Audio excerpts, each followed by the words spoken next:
Nah, pada kesempatan ini saya pengen sharing sama teman-teman tentang hal yang paling penting dalam menata hati ataupun membersihkan jiwa kita. Disebut oleh ulama dengan istilah madakhilus syaiton ilal qalb. Penjelasan tentang jalan-jalan masuknya syaiton ke dalam hati manusia. Syekh Said Hawa menjelaskan bahwa hati itu seperti sebuah benteng. Jadi kalau ada kerajaan, maka hati adalah benteng dari kerajaan itu. Jadi kalau misalnya diri kita adalah sebuah kerajaan yang berisi berbagai macam organ, kemudian bagian-bagian dari tubuh kita, mulai dari pikiran sampai jawarih, yaitu anggota tubuh kita seperti organ kaki dan tangan, maka bentengnya adalah hati. Sehingga syaitan akan mencari-cari jalan gimana cara bisa menembus benteng tersebut, bisa masuk ke dalam benteng tersebut. Kalau dia sudah berhasil masuk ke dalam benteng itu, maka dia akan menguasai satu kerajaan. Jadi ibaratnya hati adalah benteng, sedangkan syaitan adalah musuh yang sedang mencari jalan untuk menembus benteng tersebut. Sehingga kita perlu cari tahu biasanya apa aja yang dibidik oleh musuh ini, oleh syaitan ini agar dia bisa menembus benteng hati manusia. Syekh Said Hawa dan para ulama menjelaskan ada banyak sekali jalan-jalan atau celah-celah syaitan masuk ke dalam hati manusia. Di antara yang paling berpengaruh itu yang pertama adalah al-ghadab wasyahwah. Yang pertama adalah al-ghadab, marah. Karena marah itu pintu yang paling rentan masuknya syaitan ke dalam diri manusia. Makanya banyak banget orang ketika dia marah, dia jadi kesurupan misalnya. Atau setidaknya kalau nggak kesurupan pun dia jadi meledak-ledak, dia jadi lupa diri, dia jadi mengucapkan kalimat-kalimat yang tercela, dia jadi berperangai dengan perangai yang dia sendiri malu. Kan banyak sekarang viral ya, ketika orang lagi marah di jalan, marah-marah, kemudian perilakunya itu ternyata nggak dia sadari direkam oleh orang lain.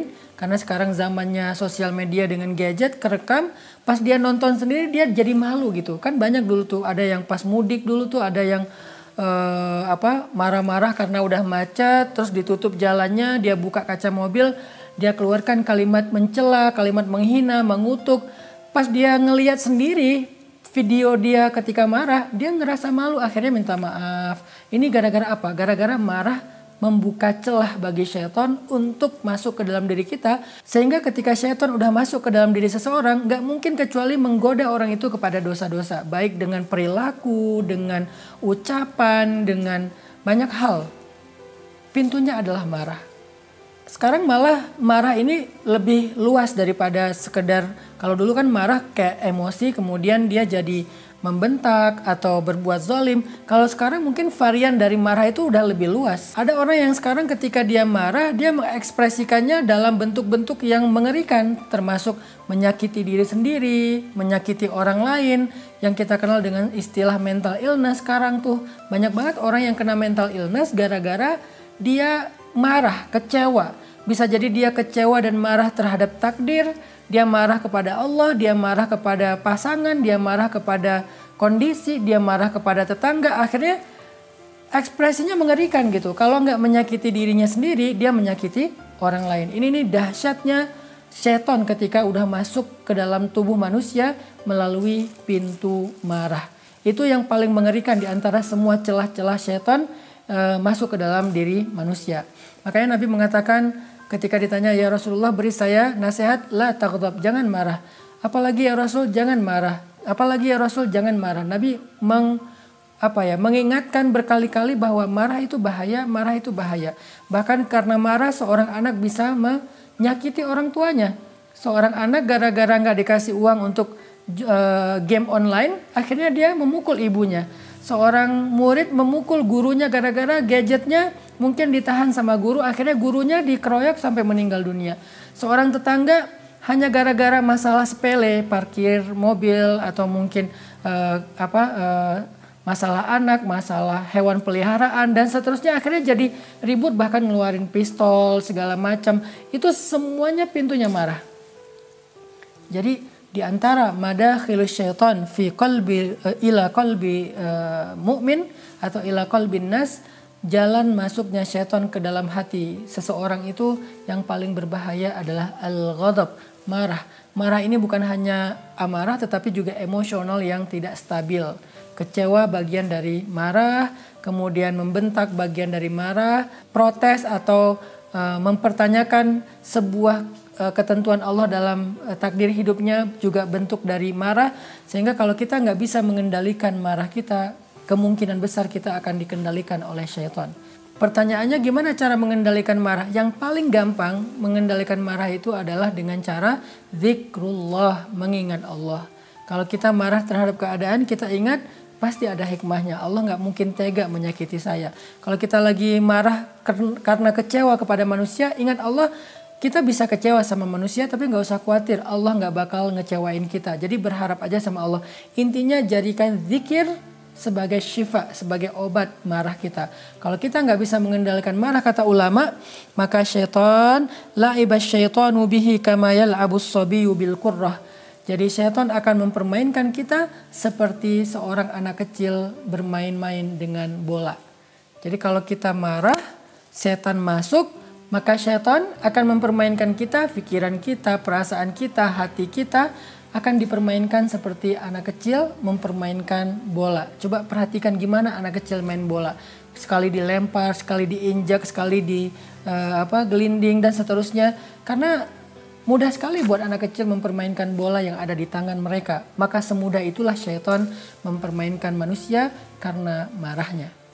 Yang kedua kata ulama, madakhilus syaitan ila qalbin nas, jalan masuknya syaitan ke dalam hati manusia itu adalah syahwah. Syahwah itu bahasa kita mungkin syahwat. Syahwat itu nafsu. Terutama nafsu yang berhubungan dengan kebutuhan biologis. Nah, itulah kenapa Islam mensyariatkan pernikahan, dan salah satu di antara tujuan pernikahan itu adalah supaya laki-laki menjadi tenang dengan kebutuhan biologisnya karena sudah bisa disalurkan secara halal dan berkah kepada istrinya yang sah. Itu salah satu tujuan dari pernikahan. Jadi kalau misalnya ada cewek bilang gini, lo mah nikah karena nafsu. Ya emang, nikah emang karena nafsu. Kalau nggak nafsu, maka pernikahan buat dia bukan sesuatu yang sangat membutuhkan. Walaupun tetap cinta, walaupun tetap ada tanggung jawab, ada sisi akhlaknya, tapi tetap aja salah satu di antara alasan Islam mensyariatkan pernikahan, terutama buat laki-laki, adalah untuk menyalurkan kebutuhan biologisnya secara berkah dan halal. Karena kalau dia tidak menikah, maka dia akan menyalurkan kebutuhan biologisnya dengan cara yang haram dan hina. Makanya Allah Subhanahu wa taala berfirman tentang ciri orang-orang yang beriman, alladzina hum li furujihim hafizun, orang yang menjaga kemaluannya, illa ala azwajihim, kecuali terhadap istri mereka. Ini artinya bahwa salah satu tujuan mereka menikah, seorang laki-laki menikahi perempuan itu adalah illa ala azwajihim, supaya mereka punya istri untuk mereka menyalurkan kebutuhan syahwat ataupun biologis mereka dengan cara yang Allah ridhoi. Jadi ini solusinya supaya kita tidak dikendalikan oleh syaitan. Sekarang banyak banget ya orang yang karena kebutuhan biologis yang tinggi, ditambah lagi mungkin di-trigger oleh kondisi masyarakatnya, di-trigger oleh apa yang dia lihat di sosial media, di gadgetnya, semakin besar rasa syahwatnya, maka semakin mudah dia dikendalikan oleh syaitan. Kita mendengar cerita seorang kakek berbuat asusila. Sekarang bahkan ada yang namanya begal payudara, kemudian anak kecil jadi korban kekerasan seksual dari orang dewasa, bahkan ayah dengan anak kandungnya sendiri, ayah tiri dengan anak tirinya. Masih banyak lagi kejadian-kejadian yang luar biasa mengerikan dan memalukan, itu karena mereka tidak bisa mengendalikan kebutuhan biologis mereka atau syahwat mereka. Sehingga akhirnya mereka dikendalikan oleh syaitan, dan syaitan pasti menyuruh mereka kepada fahsya dan mungkar. Syaitan itu nggak menyuruh kecuali kepada fahsya dan mungkar, kepada perbuatan yang hina dan yang merugikan banyak orang. Fahsya itu perbuatan yang hina, sedangkan mungkar merugikan banyak orang. Belum lagi nanti yang viral kejadian muda-mudi pasangan anak muda, laki-laki dan perempuan, yang mereka melakukan perilaku yang sangat tidak pantas di tempat umum mereka lakukan di pinggir jalan, di kebun, di depan stasiun, bahkan di halte, di banyak tempat seolah-olah mereka bukan lagi manusia, mirip dengan hewan-hewan ternak yang melakukan dimanapun. Kenapa hilang rasa malu mereka? Karena mereka sudah dikendalikan oleh syaitan. Kenapa mereka dikendalikan oleh syaitan? Karena mereka tidak mampu menyalurkan kebutuhan syahwat mereka dengan cara yang halal. Padahal Allah sudah mensyariatkan untuk mereka nikah, dan nikah itu termasuk di antara ibadah yang sangat besar pahalanya di sisi Allah Subhanahu wa taala. Jadi yang pertama, cara masuk setan ke dalam hati manusia itu lewat ghadab, lewat marah, dan yang kedua lewat asyahwah ataupun hawa nafsu. Nah, yang ketiga sekarang kata ulama adalah jalan masuknya syaitan ke dalam hati manusia itu lewat al-hasad, lewat iri dan dengki. Apa makna dari iri dan dengki?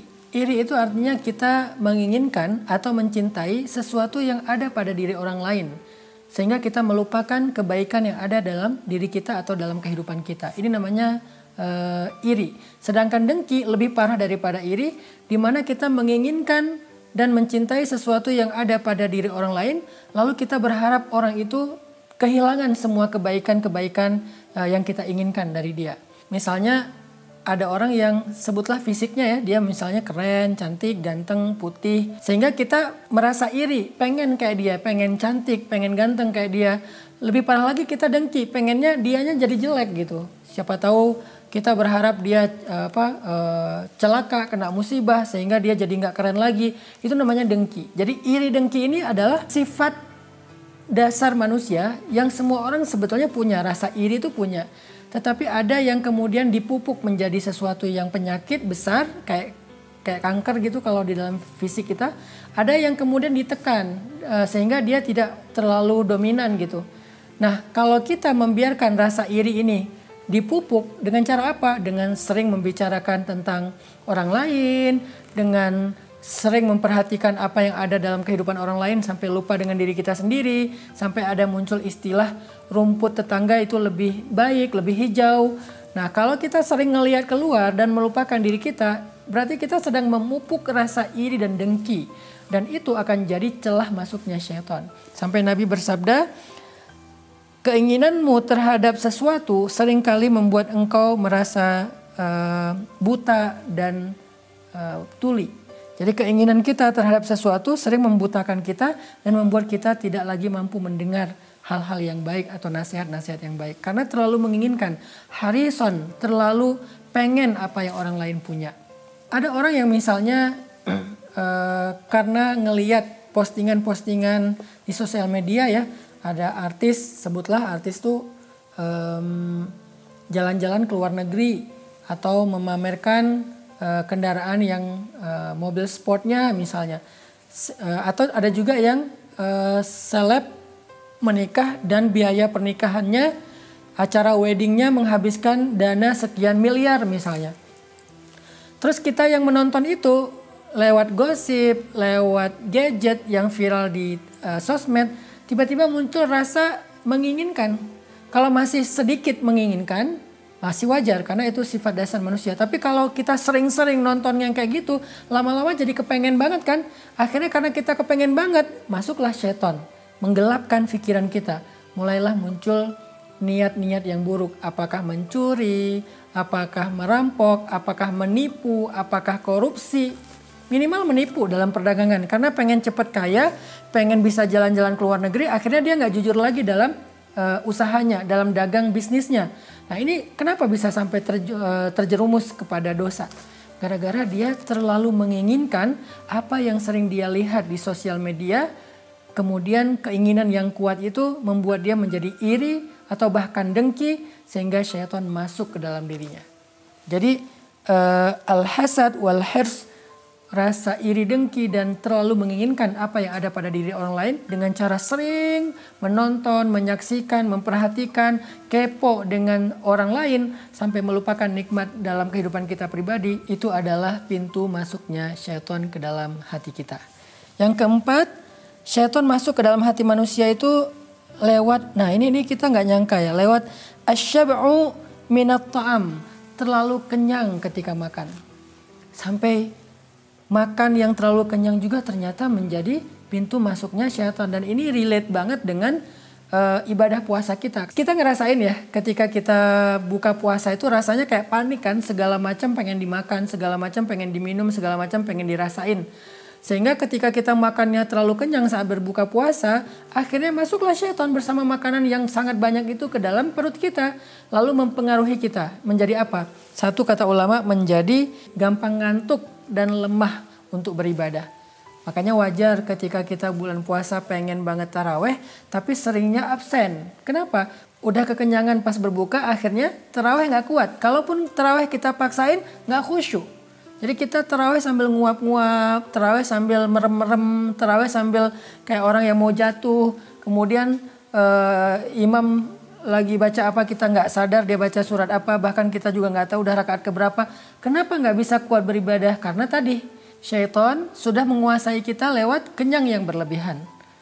Kemudian ulama juga mengatakan bahayanya kenyang yang berlebihan itu, kata ulama, ayudhiba rahmatal khalqi min qalbih. Li'annahu yadhunnu annahum kulluhum syaba'. Hilangnya rasa kasih sayang terhadap orang lain di dalam hatinya karena dia berpikir semua orang itu kenyang. Jadi kalau kita terbiasa kenyang itu kita jadi nggak empati, teman-teman, kata Syekh Said Hawa. Kenapa nggak empati? Soalnya kita terbiasa kenyang jadi nggak pernah ngerasain lapar. Lalu kita jadi berpikir semua orang kenyang. Apalagi dalam kondisi kayak pandemi sekarang, ketika banyak orang yang susah, lapar, tapi kita ngerasa nyaman, semua stok makanan kita ada, akhirnya kita hilang empati. Kayak kemarin aja, saat minyak goreng langka, beberapa orang mampu membeli minyak goreng yang harganya mahal, yang sampai harganya 100.000 lebih, atau pakai minyak zaitun. Nah, mereka yang mampu ini tidak mampu merasakan empati terhadap masyarakat yang tidak mampu membeli minyak goreng. Kenapa? Karena mereka udah biasa aja. Jadi di luar langka, di rumah mereka masih bisa mereka masak dengan minyak goreng walaupun harganya mahal. Nah, jadi kenyang menghilangkan empati dari hati seseorang. Dampak lain dari kenyang itu adalah annahu idza sami'a kalamal hikmah la yajidu lahu riqqah. Dia kalau mendengarkan nasihat-nasihat itu dia nggak mendapatkan riqqah, itu kelembutan hati atau kepekaan. Jadi dia nggak berkesan gitu dengan nasihat-nasihat. Jadi kalau dia dengar ceramah nggak berkesan, dia dengar khutbah nggak berkesan, dia dengar nasihat nggak berkesan. Kenapa? Kenyang. Kenyang itu ternyata membuat hati kita tidak lagi peka. Dan yang terakhir adalah ayyuhija fihil amrad, akan meresikokan dia terhadap banyak penyakit-penyakit fisik. Intinya kata Syekh Said Hawa, kenyang terhadap makanan yang berlebihan itu adalah madakhilus syaitan ila qalbi. Jalan masuknya syaitan ke dalam hati. Nabi SAW bersabda, al-mu'min ya'kul fi mi'an wahid, wal kafir ya'kul fi sab'ati am'a. Mukmin itu makan dengan satu usus, artinya hanya satu bagian usus dari sekian banyak bagian-bagian ususnya, sedikit saja, asal bisa menegakkan tulang punggungnya. Ini juga harus kita latih, termasuk saya pribadi ya. Jadi kadang-kadang kalau makannya enak, kita jadi lupa diri gitu. Ternyata itu berpengaruh bukan hanya terhadap kesehatan fisik kita, tapi juga kesehatan hati dan jiwa kita. Selanjutnya, di antara jalan masuknya syaitan ke dalam hati manusia itu adalah hubbut tazyin minal athath wa thiyab wa dar. Suka berhias secara berlebihan. Baik itu yang berhubungan dengan perabotan, kemudian rumah, kendaraan, pakaian. Kalau kita suka pamer dengan apa yang kita miliki, lalu menghias-hiasnya secara berlebihan, maka cenderung kita akan dikuasai oleh syaitan. Kenapa? Syaitan itu akan membisikkan kepada kita untuk menjadi ujub, menjadi takjub terhadap diri sendiri. Kita terlalu menghias kendaraan kita secara berlebihan. Kadang kan ada orang yang kayak terlalu berlebihan dalam menghias kendaraannya. Contohnya sampai dia pakai rotator, sampai pakai berbagai macam aksesoris. Lalu dengan hiasan-hiasan yang sangat banyak itu dia jadi membandingkan antara kendaraan dia dengan kendaraan orang lain. Muncullah rasa sombong di situ tanpa dia sadari. Terus emang nggak boleh kita menghias kendaraan, rumah dan seterusnya? Boleh. Yang dilarang itu berlebihan. Apa indikator berlebihan yang bisa memunculkan rasa sombong? Kita bisa istafti qalbak, tanya ke hati kita masing-masing. Kita menghias kendaraan itu supaya lebih safety, tambahin kayak tadi misalnya ada palang di belakang biar nggak ditabrak motor sama angkot, atau misalnya ditambahin lampu fog lamp, atau misalnya kayak di dalam kabinnya kita pasangin beberapa aksesoris kebutuhan kita. Kalau itu tidak memunculkan rasa sombong, maka itu menghias yang dibolehkan. Termasuk rumah, termasuk pakaian. Tapi kalau kita pakai pakaian yang membuat kita merasa sombong, ini branded, maka itu sudah termasuk hubbut tazyin, mencintai perhiasan yang membuat seseorang itu kemudian membuka jalan masuknya syaitan ke dalam hatinya. Di antara jalan atau celah masuknya syaitan ke dalam hati manusia, kata Syekh Said Hawa adalah al-ajalah wa tarkut tathabbut fil umur. Tergesa-gesa dan tidak teliti dalam segala urusan. Itu ternyata jalan masuknya syaitan. Nabi SAW bersabda, al-ajalah minasyaitan wa ta'anni minallah. Tergesa-gesa itu adalah sumbernya dari syaitan, sedangkan berhati-hati dan tenang itu adalah dari Allah Subhanahu wa taala. Allah Subhanahu wa taala juga berfirman, khuliqal insan min ajal. Manusia itu diciptakan dalam keadaan tergesa-gesa. Dan Allah juga mengatakan wa kanal insan ajula. Manusia itu emang suka sekali tergesa-gesa. Sampai Allah melarang Nabi untuk tergesa-gesa dalam membaca Al-Qur'an. Wala ta'jal bil Qur'an, atau wala la tuharrik bihi lisanaka lita'jala bih. Janganlah engkau terburu-buru membaca Al-Qur'an. Janganlah engkau menggerakkan lisanmu secara terburu-buru dalam membaca Al-Quran. Banyak lagi ayat-ayat larangan untuk al-ajalah atau tergesa-gesa, terburu-buru yang negatif. Apa bedanya terburu-buru dengan melakukan sesuatu secara cepat atau dengan ritme yang tinggi? Bedanya adalah tergesa-gesa itu nggak ada perhitungan. Tergesa-gesa itu terlalu menurutkan keinginan tanpa banyak menimbang-nimbang. Sedangkan melakukan ritme yang tinggi itu lebih kepada ritme. Kalau tergesa-gesa itu adalah emosional yang tidak stabil. Kalau menjalankan sesuatu dengan cepat itu bukan emosional, itu lebih ke mengejar sebuah target, atau memang dia punya karakter orangnya cepat dalam melakukan sesuatu dengan pertimbangan yang sudah matang, dengan strategi yang sudah jelas, maka nggak masalah melakukan sesuatu dengan cepat, dengan ritme yang tinggi, sambil berlari misalnya dalam tanda petik. Beda dengan tergesa-gesa dan terburu-buru. Sampai Nabi melarang kita untuk datang ke masjid kalau kita terlambat dengan cara berjalan tergesa-gesa. Kata Nabi, kalau kalian mendengar imam sudah sholat, kalian masih di luar masjid, jalanlah dengan tenang dan menjaga diri. Jangan sampai menyakiti orang lain, misalnya ngebut atau lari. Jalan dengan tenang saja, apa yang kalian dapat dari imam ikuti, yang kalian lewatkan nanti ditambah sendiri. Ini artinya memang Islam melarang kita tergesa-gesa dalam segala sesuatu dengan bentuk yang tidak ada pertimbangan dan merugikan diri kita sendiri. Berbeda ya antara tergesa-gesa dengan menyegerakan. Menyegerakan itu bukan tergesa-gesa, menyegerakan itu melakukan segera mungkin. Kalau tergesa-gesa dalam melakukannya dia tidak ada pertimbangan. Misalnya kayak gini, sholat. Ada yang menyegerakan sholat, ada yang tergesa-gesa dalam sholat. Apa sih bedanya? Orang yang menyegerakan sholat itu adalah orang yang sholat di awal waktu, tetapi dia sholatnya khusyuk. Sedangkan orang yang tergesa-gesa dalam sholat, bisa jadi dia sholatnya di akhir waktu, tetapi dia melakukannya dengan terburu-buru. Sehingga dia sampai nggak benar bacaannya, sampai nggak tahu udah berapa rakaat. Kenapa? Karena dia tergesa-gesa dan terburu-buru. Nah, berarti yang dilarang dalam Islam itu bukanlah menyegerakan. Misalnya menyegerakan taubat, menyegerakan sholat, menyegerakan berbuka, puasa, menyegerakan haji kalau udah mampu, menyegerakan nikah kalau emang udah mampu. Itu bukan tergesa-gesa, itu beda. Tergesa-gesa itu nikahnya kawin lari, itu tergesa-gesa. Makannya, berbuka puasanya nggak dikunyah dulu, langsung ditelan, itu namanya tergesa-gesa. Tapi berbuka puasa di awal waktu ketika azan maghrib itu bukan tergesa-gesa, tetapi itu menyegerakan. Jadi kita bedakan antara menyegerakan ritme yang tinggi dalam satu aktivitas dengan terburu-buru dan tergesa-gesa Sesungguhnya ketergesa-gesaan itu berasal dari syaitan, kata Nabi SAW. Jalan lain dari masuknya syaitan ke dalam hati manusia itu adalah darahim wad dananir wasairu asnafil amwal. Dirham, dinar, dan harta benda. Itulah jalan masuknya syaitan. Banyak banget ya saudara kandung jadi putus silaturahim gara-gara warisan, itu banyak banget. Banyak banget orang yang ribut sampai bunuh-bunuhan hanya gara-gara 1.000-2.000 rupiah. Tukang parkir, rebutan lahan parkir, akhirnya bunuh-bunuhan. Orang yang minta jatah preman untuk orang lewat, akhirnya jadi menyakiti orang lain. Ini semuanya sebabnya karena hubbud darahim wad dananir, cinta terhadap harta benda. Nah, ini juga menjadi jalan masuknya syaitan. Terus apakah kita nggak boleh jadi orang kaya?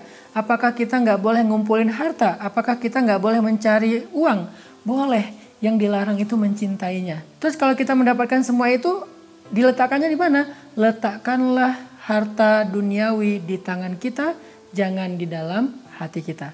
Walaupun kita menggenggam dunia dan seisinya, itu menjadi halal. Sedangkan di hati kita, walaupun 1 rupiah saja, itu menjadi penyakit dan menjadi celah masuknya syaitan. Jangan kasih celah untuk syaitan masuk ke dalam hati kita karena ada sedikit saja rasa cinta terhadap harta benda duniawi. Yang berikutnya adalah di antara abwabil azimah, pintu-pintu yang sangat berbahaya untuk masuknya syaitan itu adalah at-ta'assub lil madzahib wal ahwa. Terlalu fanatik terhadap sebuah kelompok. Baik itu kelompok dalam fikih misalnya mazhab, atau kelompok dalam suku, misalnya tradisi, suku, etnis, juga dalam kelompok yang sifatnya geng, klub, ormas, dan seterusnya. Kalau mereka fanatik, ta'assub, maka itu menjadi pintu masuknya syaitan. Sekarang kita diuji dengan hal itu. Ketika kita mudah tersinggung, ketika kita akhirnya karena ada orang yang salah ngomong, kita tersinggung, lama-lama kita jadi emosi, lalu emosi itu membuat kita menghalalkan darah orang tersebut, pengen menyakiti orang tersebut, pengen sampai ada yang mau membunuh orang tersebut. Kenapa? Karena ta'assub kita terhadap kesukuan, ta'assub kita terhadap kelompok itu tinggi. Kayak misalnya supporter bola nih, karena mereka ta'assub, fanatik banget dengan klub bola yang mereka bela, yang mereka sukai, akhirnya mereka jadi mudah sekali menyakiti supporter bola lainnya sampai meninggal dunia, sampai dikeroyok rame-rame, berdarah-darah. Itu gara-gara at-ta'assub. Itu gara-gara at-ta'assub. Sampai Nabi SAW bersabda, "Man qatala tahta rayatin ummiyah faqutila faqitlatun jahiliyah." Siapa yang berperang, bertengkar, tawuran karena urusan kelompoknya, bukan karena Allah, maka kalau dia terbunuh dalam keadaan jahiliyah, dan yang membunuhnya pun mendapatkan dosa jahiliyah yang sangat besar. Kadang-kadang yang kita fanatikin juga hal-hal yang sifatnya nggak ada hubungan dengan hidup kita secara langsung ya, kayak ini bentar lagi Piala Dunia nih, fanatik dengan Itali. Pas Italinya gagal masuk final Piala Dunia di Qatar, akhirnya fansnya Itali ini jadi marah-marah gitu kan, jadi marah-marah. Atau dulu pernah tuh final Piala Dunia antara Argentina lawan siapa misalnya. Ada yang belain ini, ada yang belain itu di satu nobar. Pas yang satunya kalah akhirnya jadi marah-marah, jadi ngeledekin, jadi bahkan sempat rame juga.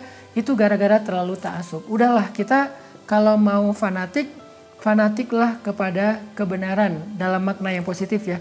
Fanatiklah kepada Allah dalam makna yang positif, tetapi jangan sampai kita berlebihan. Nah, di antara madakhil atau celah dan pintu masuknya syaitan lainnya adalah al-jahl, kebodohan teman-teman, atau al-awam, keawaman kita terhadap ilmu agama khususnya. Kenapa kebodohan ini menjadi jalan masuknya syaitan? Karena orang yang awam, yang bodoh, yang tidak punya ilmu itu cenderung melakukan sebuah kesalahan dan dia mempertahankan kesalahannya. Apalagi ketika orang yang bodoh ini melakukan hal yang bukan di bidangnya. Mengambil amanah bukan bagian dia, berbicara bukan yang dia kuasai. Ini sangat berbahaya. Dia bukan hanya mengundang syaitan untuk menguasai dirinya, tetapi dia juga membuka celah syaitan menguasai banyak orang. Makanya ketika orang yang tidak punya ilmu bicara tentang agama, lalu dia mengeluarkan fatwa sesukanya dia, senyamannya dia, lalu fatwa itu menyesatkan banyak orang, maka ini sebuah madakhilus syaitan yang paling berbahaya, pintu masuknya syaitan yang paling berbahaya, yang merugikan dirinya dan orang lain. Maka solusinya apa? Ya belajar. Kita harus belajar. Jangan malu untuk mengatakan Allahu a'lam. Saya nggak tahu, jangan malu. Daripada kita mengatakan memaksa untuk menjawab, lalu nanti kita akan membuat orang celaka, bahkan kita harus mempertanggungjawabkannya di hadapan Allah, itu lebih berat lagi teman-teman. Kalau bisa kita jangan bicara kecuali apa yang kita mengerti, dan kita make sure bahwa kita memang tahu dan ngerti, punya referensi yang jelas tentang hal tersebut. Nabi SAW pernah memberikan sebuah contoh bagaimana syaitan itu mengelabui orang yang bodoh tentang ilmu agama, khususnya ilmu akidah. Kata Nabi, "Inna syaitana ya'ti ahadakum fayaqul man khalaqak." Syaitan itu datang kepada seseorang di antara kalian lalu bertanya, siapa yang menciptakanmu? Fayaqul Allah tabaraka wa ta'ala. Orang itu menjawab, Allah yang menciptakan aku. Lalu syaitan bertanya lagi, man khalaqallah? Siapa yang menciptakan Allah? Fa idza wajada ahadukum dzalika falyaqul amantu billahi wa rasulih fa inna dzalika yudhibu an. Kalau seseorang merasakan itu di dalam pikirannya, ada pertanyaan siapa yang menciptakan saya? Kemudian kita menjawab sendiri Allah yang menciptakan saya. Lalu muncul lagi pertanyaan, lalu siapa yang menciptakan Allah? Kan suka ada kayak gitu ya, pertanyaan-pertanyaan yang sok kritis dan nakal tentang akidah, tentang kebesaran Allah. Kalau muncul pertanyaan-pertanyaan yang syubhat kayak gini dalam hati kita, kata Nabi, maka katakan amantu billahi wa rasulih. Aku beriman kepada Allah dan Rasulnya, sehingga pertanyaan itu akan hilang dari pikiran kita. Kenapa? Karena itu adalah jalan masuknya syaitan untuk mengelabui pikiran kita, karena syaitan tahu keterbatasan ilmu kita. Yang terakhir teman-teman, jalan masuknya syaitan ke dalam hati manusia adalah su'udzon, berburuk sangka. Allah Subhanahu wa taala berfirman, "Ya ayyuhalladzina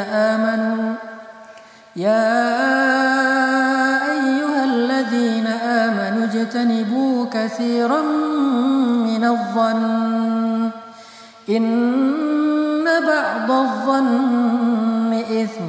Wahai orang yang beriman, jauhilah sebagian besar dari persangkaan, karena sesungguhnya sebagian dari prasangka itu adalah dosa. Surat Al-Hujurat ayat 12. Prasangka itu seringkali menjadi jalan masuknya syaitan untuk membisikkan hal-hal yang buruk di dalam pikiran dan hati kita. Misalnya kita kayak mendapatkan sebuah berita yang tidak terlalu jelas nih. Tetapi kita langsung menyimpulkan berita itu dengan sebuah kesimpulan karena mengikuti prasangka kita. Nah, inilah jalan masuknya syaitan. Jangan menyimpulkan dulu sesuatu yang belum jelas. Jangan menyimpulkan dulu sesuatu yang kita dengar hanya sekilas. Cross check dulu, tabayyun dulu. Makanya Allah mengatakan fatabayyanu, cari tahu dulu kebenarannya, kejelasan beritanya. Sehingga kita tidak terjebak ke dalam prasangka. Apalagi kalau prasangkanya salah. Benar aja kadang-kadang dosa, apalagi salah. Itu akan membuat kita akhirnya menyebarkan fitnah, menyebarkan hoax. Maka solusinya adalah cari tahu kebenaran secara lebih kritis. Milikilah kemampuan analytical thinking atau berpikir secara analisis. Supaya kita menganalisa informasi. Ini benar nggak ya? Ini benar nggak ya? Compare, bikin perbandingan antara satu sumber dengan sumber yang lain. Sehingga kita tidak terbawa arus. Apalagi sekarang kita mudah sekali mendapatkan berita dan informasi di sosial media. Bahkan banyak dari kita yang kadang-kadang ketika dapat sebuah posting, ada kecelakaan misalnya ya. Ada tawuran, ada apa gitu ya, viral. Si yang punya akunnya tuh nggak ngejelasin gitu secara lebih jelas di captionnya ini di mana, kejadiannya, kronologisnya kayak gimana, nggak jelasin. Akhirnya kita mencari beritanya di mana? Di komen. Kita lihat komen-komen orang. Kayak misalnya yang paling gampang gini sih. Ada film, adegan film bagus gitu kan. Kita kan penasaran itu film apa sih? Cari judul filmnya di mana? Di komen. Oh ternyata ini film A, film B, dan seterusnya. Gitu juga dengan berita. Nah karena saking mudahnya kita mendapatkan informasi tapi referensinya nggak jelas, maka kita harus lebih analytical thinking, lebih menganalisa lagi dalam menalar sebuah berita. Nggak boleh sembarangan kita menerima. Apalagi berita politik, berita yang sifatnya sosial, sehingga kita akhirnya mudah menyimpulkan lewat prasangka kita. Wah, dasar suaminya jahat ninggalin istrinya, dasar istrinya selingkuh, dasar pemerintah begini, dasar ulama begitu, dan seterusnya. Kita ikutin prasangka hanya lewat sebuah postingan, hanya lewat komen, kita ikutin banyak komen-komen orang, terus kita nimbrung di situ ngikutin suara terbanyak. Ini namanya suudzon, prasangka buruk yang membahayakan kita, sehingga masuklah syaitan untuk mengendalikan pikiran kita. Pernah Nabi SAW suatu ketika sedang berjalan dengan salah satu istri beliau. Jadi ini dikisahkan oleh Sofia binti Hai. Jadi istri Nabi Sofia sedang jalan dengan Nabi pulang dari itikaf. Jadi waktu itu Sofia istri Nabi itu menemani Nabi itikaf di masjid, tapi udah kemalaman. Akhirnya Nabi keluar dari masjid mengantarkan Sofia pulang. Nah, karena perjalanan dari masjid ke rumah Sofia itu agak gelap, di tengah jalan Nabi berpapasan dengan dua orang sahabat. Dua orang sahabat ngelihat Nabi lagi jalan sama seorang perempuan, sama seorang cewek. Mereka kemudian menghindar. Karena mereka takut Nabi merasa malu ketahuan jalan dengan cewek. Akhirnya mereka menghindar masuk ke sebuah gang. Nabi tahu ada mereka. Akhirnya Nabi memanggil. Kesini dulu kata Nabi. Ini adalah Sofia istri aku. Aku bukan jalan sama orang lain yang bukan mahram aku gitu. Kemudian sahabat ini mengatakan, ya Rasulullah, gak mungkin kami berpikir yang macam-macam tentang engkau. Maka Nabi SAW kemudian menjawab, inna syaitana yajri min ibni Adam majrad dam minal jasad. Syaitan itu ngalir dalam aliran darah kita. Sehingga bisa jadi sekarang kalian tidak berprasangka, tetapi ketika kalian tidak mendapatkan kejelasan berita, aku nggak klarifikasi siapa perempuan ini, suatu saat kalian akan berprasangka buruk terhadap aku. Jadi tabayyun, klarifikasi itu penting banget. Sampai Nabi aja yang suci, yang tidak pernah berbuat dosa, takut sahabat terjebak dalam prasangka tentang perempuan yang berjalan bersama beliau, sehingga beliau bertabayun, ini adalah Sofia istriku. Bagaimana dengan kita? Keharusan kita untuk tabayun atau mengklarifikasi sebuah berita menjadi sangat darurat, sehingga kita tidak terjebak di dalam bisikan-bisikan syaitan yang membuat prasangka-prasangka buruk kita terhadap orang lain. Semoga jalan-jalan masuknya syaitan yang dijelaskan oleh Syekh Said Hawa di dalam kitab Tazkiyatul Anfus ini menjadi referensi yang baik buat kita untuk menutup celah-celah syaitan agar tidak menguasai benteng hati kita. Barakallahu fikum.